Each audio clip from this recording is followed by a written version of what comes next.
তাহলে এখন আমাদের টপিক হচ্ছে কি, মাটিতে খনিজায়নের প্রাপ্যতা। মাটিতে খনিজায়নের প্রাপ্যতা। আচ্ছা, প্রাপ্যতা কথার মানে কি, কি পরিমাণে খনিজ পদার্থ মাটিতে থাকবে, তাই না? আচ্ছা, কি পরিমাণ খনিজ পদার্থ মাটিতে থাকবে।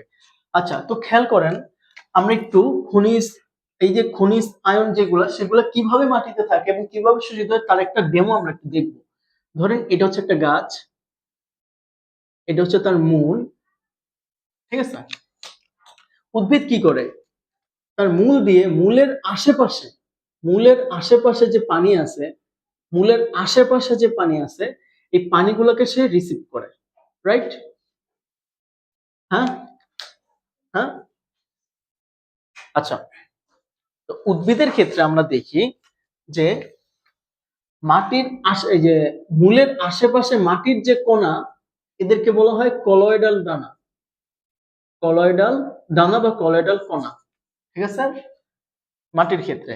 আর এই কলয়েডাল কণার ফাঁকে ফাঁকে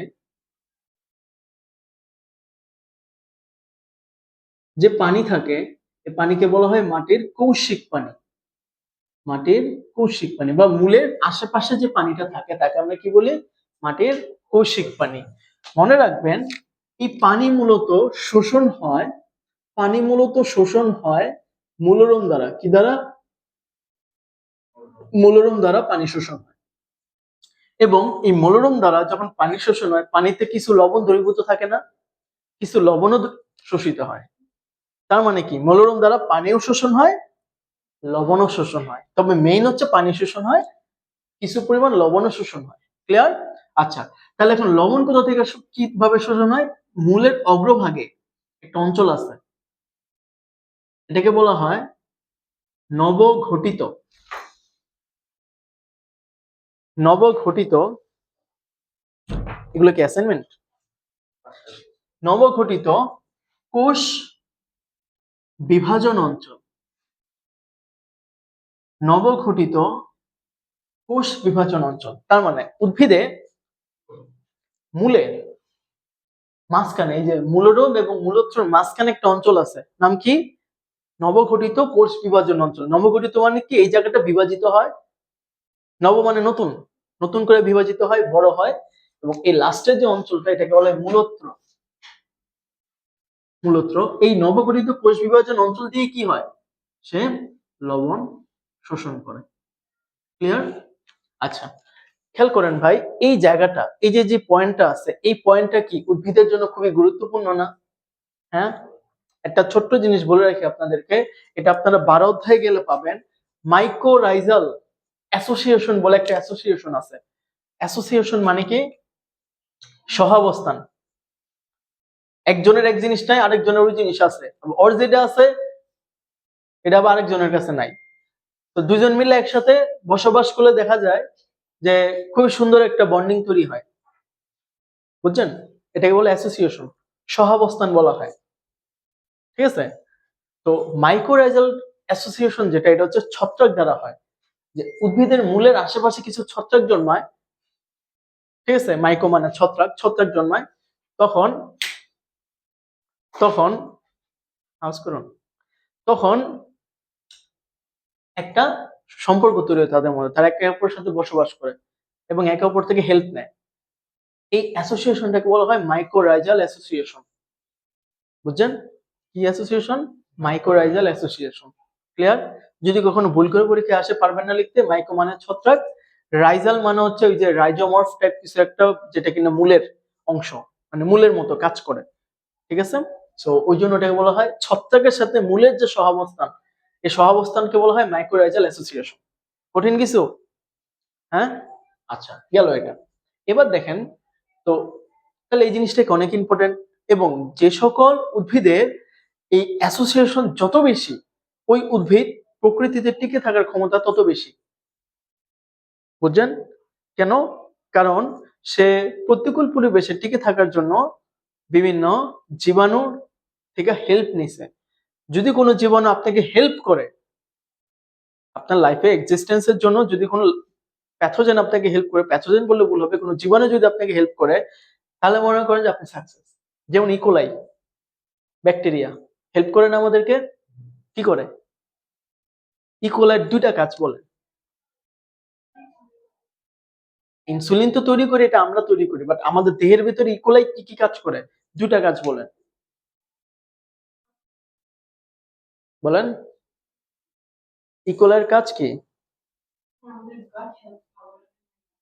হ্যাঁ, গাট হেলথ ভালো রাখে, বাট কিভাবে ভালো রাখে? কি করে ভালো রাখে? হ্যাঁ ঠিক আছে মারে, বাট কিভাবে? ব্যাকটেরিয়া ধ্বংস করে কিভাবে ধ্বংস করে?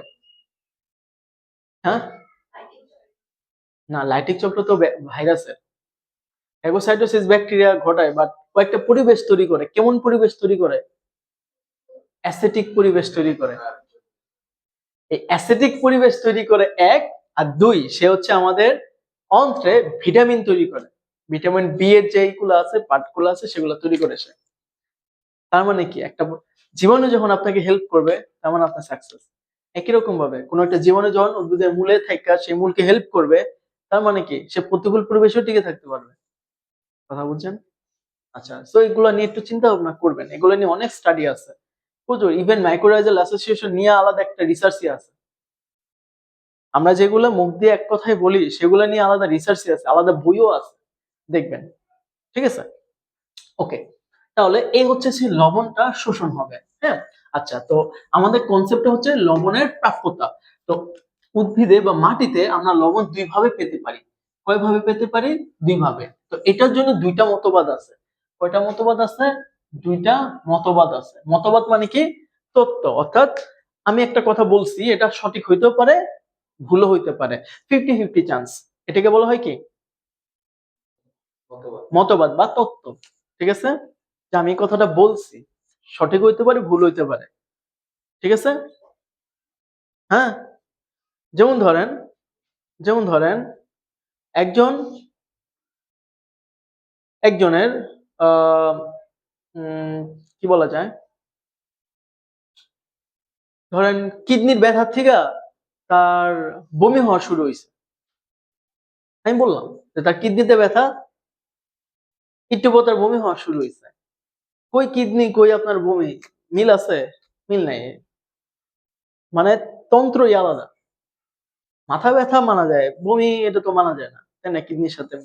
বাট এমন একটা স্টাডি হইতেও পারে যে আপনার কিডনিতে ব্যথা, কিডনিতে কেন ব্যথা হইতে পারে? আপনার বডির অন্য কোনো একটা অর্গান, লাইক আপনার এই যে উপরের দিকে প্লিহা আছে, প্লিহা ফুলে যায়, কিডনিতে ব্যথা হইতে পারে। অন্য কোনো কারণে, টিউমারের কারণে হইতে পারে। ওটার ইম্প্যাক্ট আপনার ডাইজেস্টিভ ট্র্যাক্টে পড়ছে, সেই কারণে আপনার বমি হইতেছে। তার মানে কি, এটা হইতেও পারে। বুঝছেন? এটাকে বলা হয় মতবাদ বা তত্ত্ব। ঠিক আছে, আসেন তাহলে এই মতবাদ বা তত্ত্ব মানে এই না যে এটা এটাই ঘটবে। হইতে পারে, না হইতে পারে। কেন বললাম এই কথাটা? কারণ এই দুটা মতবাদ যখন আপনি পড়বেন, মানে মনে হবে পুরো বোকাস জিনিসপত্র। হ্যাঁ, আচ্ছা, যাই হোক, চলেন। একটা হচ্ছে কার্বন ডাই অক্সাইড মতবাদ, এবং একটা হচ্ছে কন্টাক্ট কন্টাক্ট এক্সচেঞ্জ মতবাদ। কন্টাক্ট এক্সচেঞ্জ মতবাদ। কার্বন ডাই অক্সাইড মতবাদটা আপনাদেরকে জুলজি চ্যাপ্টার 5 এ পড়াইছিলাম, দেখেন তো মনে আছে কিনা। কার্বন ডাই অক্সাইডের সাথে পানি যুক্ত হয়ে কার্বনিক অ্যাসিড তৈরি করে। এই কার্বনিক অ্যাসিড সাথে সাথে ভাঙা হাইড্রোজেন আয়ন আর বাইকার্বনেট আয়ন তৈরি করে সুন্দর মতো, ভাই। হাইড্রোজেন আয়নটা বাইরে বের হয়ে কোন একটা ধনাত্মক আয়ন ভিতরে ঢুকে, বাইকার্বনেট আয়নটা বাইরে বেরিয়ে কোন একটা ঋণাত্মক আয়ন ভিতরে ঢুকে। কঠিন? কঠিন না। আমি যদি বলি কার্বন ডাই অক্সাইড মতবাদ এক্সপ্লেইন করেন, পারবেন না? পারবেন? ইজি না? ইজি, ওকে। আইন কন্টাক্ট এক্সচেঞ্জ মতবাদ, এটা ঝামেলা। ঝামেলা না, এটা ইজি। বাট ঝামেলা হয়েছে কোন দিকে, আপনি এটাকে বিশ্বাস চেবেন না, না আপনার মনে হবে না এই জিনিসটা অ্যাকচুয়ালি ঘটে। কেমনে? দেখেন তো, একটা কথা বলছে, কথাটা হচ্ছে এক্সচেঞ্জ মানে কি? বিনিময় হয়েছে। কি হয়েছে? বিনিময় হয়েছে।